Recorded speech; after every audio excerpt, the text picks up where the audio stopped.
With the release of the Tanabata LR Goku crashing on a global sooner rather than later, global Dokkan player base is sort of tasked with what we're going to do here. I thought it'd be cool to talk about these characters in a way that's less flat than this character is better than this character. We're going to put them in a list. Newsflash, this won't be a traditional tier list. I'm grabbing them as I see them, including LRs and TURs, completely unordered, with the ranks being how important these characters will be to your account and for fun, which I think will age out during the sync for us global players. Let's start with the man of the hour, Tech UI Goku. A lead for Entrusted Will can't be understated, and with the very popular superheroes tag being buffed endlessly this year, it's safe to say we'll at least see one more powerful superhero option before the 10th anniversary. A domain that empowers super allies, which is obvious for his desired teams. I mean, a domain at all is incredible with how few the super side of the Dokkan world has. For whatever reason, Amatsu and the game seem intent on throwing these powerful abilities on villains that can't make use of different teams, thus stifling any case for them because, I mean, what are you going to do? On superclass teams, it feels like a no-brainer to slide Tech UI onto any team that can house him. I've seen some people call him a lose condition due to his need to dodge, but it's rare he'll cost you more than a run, if that, and that's really one of the only metrics to measure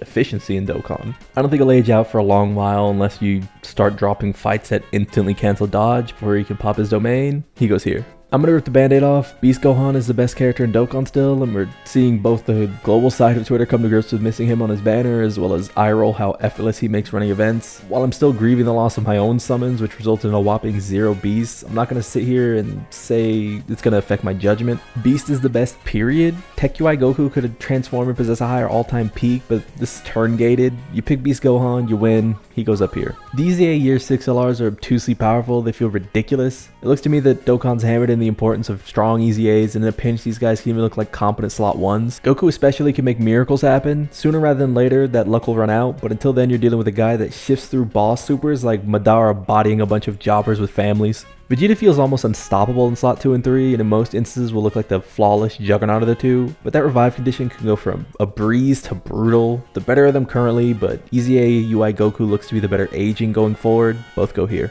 A pretty good DFE to release between major celebrations. Master Roshi won't dominate events without other powerful characters at his side, but the categories that he helps are going to continue to receive additions. This includes the new UI Goku. This new Bulma slots into a similarly competent role and will continue to be about as good as her dodge chances. Earthbred fighters will stay a useful target support, and the same can be said of Master Roshi's Kamehameha boost. At best, Roshi looks just fine taking the biggest supers from bosses, and the team is dripping in enough support to protect from normals. I expect them to age pretty well since the floating support slot is always in demand. I'm placing them both right here. I'll be taking a look at the 3 major Easy A's during the 9th anniversary that aren't the Year 6s. The Evo Ken duo have been, I want to say, my favorite unit to plug and play coming out of the anniversary. They seem so obvious, so necessary to so many teams outside of an AoE. By the way, they've tanked and lived Supreme Battle Gogetas twice on video on this channel. It feels like nothing can really catch them after doing their barrage of attacks. Rainbow Orb changing makes every team it's on run smooth. It's as simple as that. The Broly trio are a necessary evil. I don't have much to say about them. Even after supering, it's still very possible that you lose due to them not creating their own orbs. Because of this, you'll need to be running them with help. Luckily for them, it feels like every single super boss released after them helps with their orb hungry issues. If you're in an event that can't cancel their dodge, there are runs where they'll permanently obliterate slot 1 while doing non-negligible damage, supporting and being untouchable. High potential while being needed on most extreme teams. I don't have much to say about Strength UI Sign Goku. His Easy A was pretty good the moment it dropped, but since then I feel like you're just kind of taking a risk if you miss on this guy. There's still plenty of times I bring him out to fill out a team as the last pick, and I think that's as good as he'll get. These 3 units go here. Tech Super Saiyan Vegeta is the ideal stacker. Not only have I continued to see this character succeed in slot 1, but he's also nuking without some ridiculous wank. He leads a fairly powerful set of categories, ones which encapsulate some of the single best characters in the game, and assist Broly in providing yet another monster body to buff with his domain, as well as protecting him until he can get there. I'm going to place the Prince of Saiyans right here. I'm going to look at Broly and Gogeta as a pair, seeing as they were the part 1 of the 9th anniversary, and they're both amazing in their own right, but there are a lot of amazing characters being released in Dokkan 2024. Broly is a damage guy. He can sometimes go in slot 1 against very low pressure, but at feeling any at all and he'll be caught before he can transform. They both possess a somewhat annoying transformation condition in that it is turn gated by their appearance. Despite this, being an orb changer who guards means Gogeta is easily at home just floating around the rotations until he is transformed. Once he is in blue, he's providing a major nuke in his active skill that also guards the entire rotation outside of AoEs. He is repeatedly healing you every time he appears for 4 turns. He is boosting his damage to pretty unbelievable levels when he uses his active and then launches his flurry of attacks, to the point where you really can't make a great case for Broly versus him in certain situations. With that said, now that Broly's team has filled out with competent slot ones to get him to his big pop-off turns, I will say that Gogeta makes a great last or second, third option, whereas Broly is going to continue to be necessary for your account going forward. Despite the glowing endorsement, I'm going to place Gogeta right here and Broly right over here. The year 5s are the definition of aging out. They cannot take raw, stray normals anymore, but they're still pretty capable floaters. Unfortunately, I would say they're more incapable than not these days. Last leg, they both go right here. Cell Max is completely and arguably one of the strongest characters in the game, if not the second strongest character in the game. He's completely necessary for the teams in which he exists on, and without him, they simply don't work. His active is incredibly powerful. It's easy to access and enables these clunky rotations without him to actually survive. If you're a Super Boss fan, if you like using these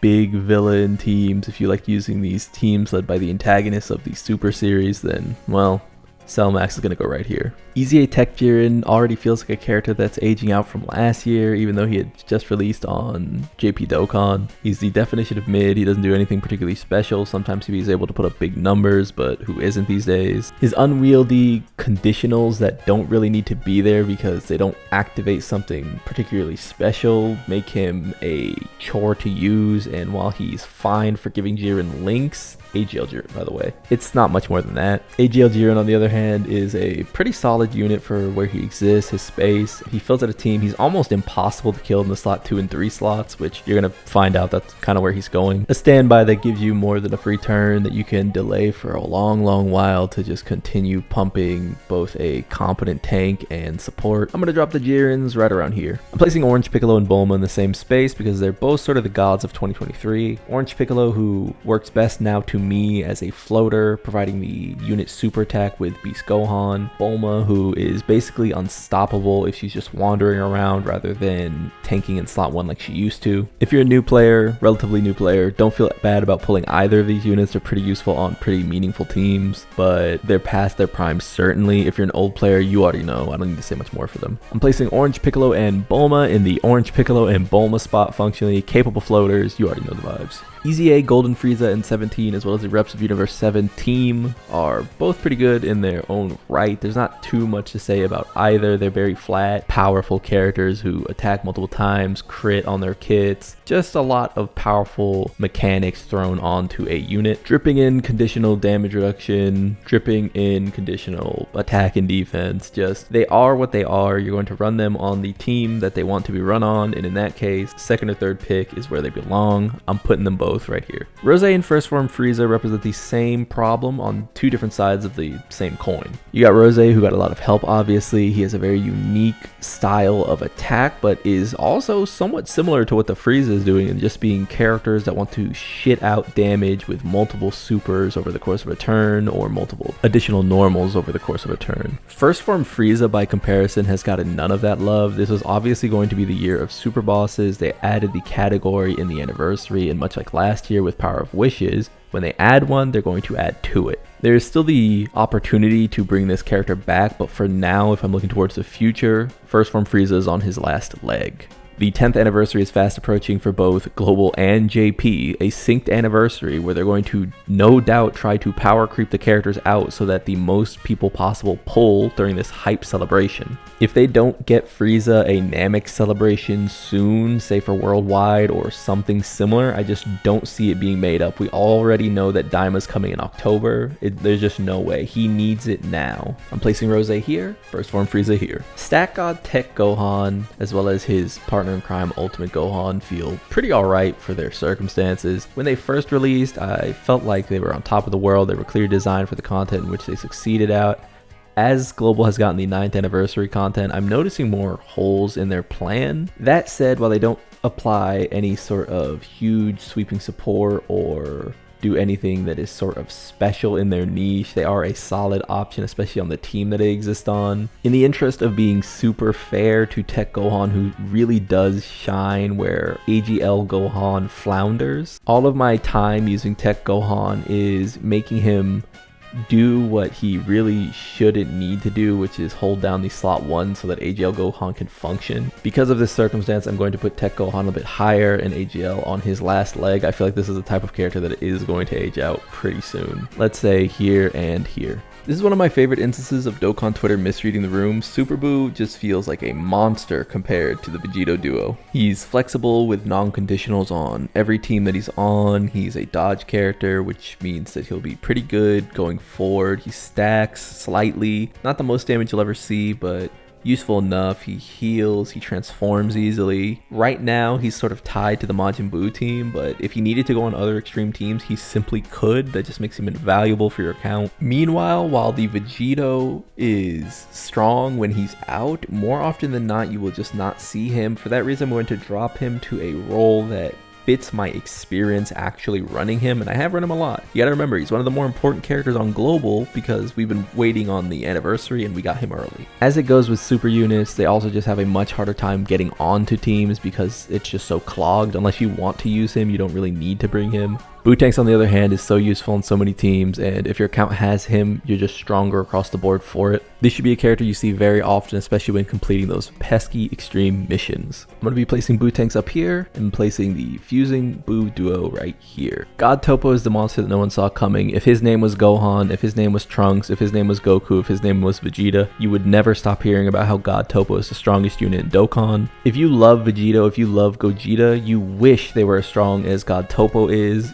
You would literally slob this character to the fucking knees. Unfortunately, he is a Topo character, so instead he is undervalued and underplaced on every conceivable list. This is a guarding, rainbow orb changing, slot 1 tanking, supporting monster, and like I said, the only reason that people don't talk about him favorably is because his name is Topo. The character that came with him is the LR Ginyu Force, and they are a support that is pretty necessary for Topo's team. They make a lovely combined package, so I'm going to rate them together.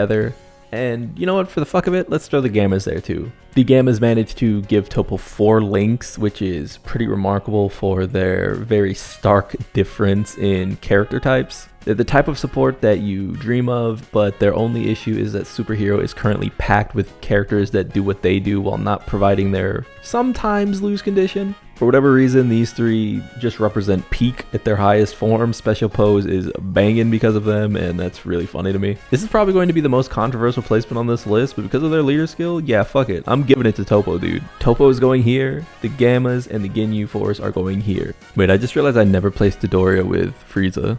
That's really funny. He goes right here. I'm not doing this to draw any sort of line in the sand when it comes to these last two. Buu and Super Saiyan 3 Goku are really strong, really useful Golden Week characters, but the Majin Buu character just provides more to your account long term. We're talking healing with an array of characters that helps you take on any cast in the game, whereas I'm not gonna lie, the longer the game goes on, the more I'm going to find myself moving away from Super Saiyan 3 Goku. Heal, reviving, an extreme package, all with a team that needs him. Majin Buu just is account defining for that reason, whereas Super Saiyan 3 Goku, if you miss him, I'm gonna place Super Saiyan 3 Goku right here, Majin Buu up here. Ooh, and that's our list. Subscribe to join the club if you made it this far. If you like this kind of stuff, I love playing Dokkan. I love talking about random shit that interests me. I've been Lone. Peace.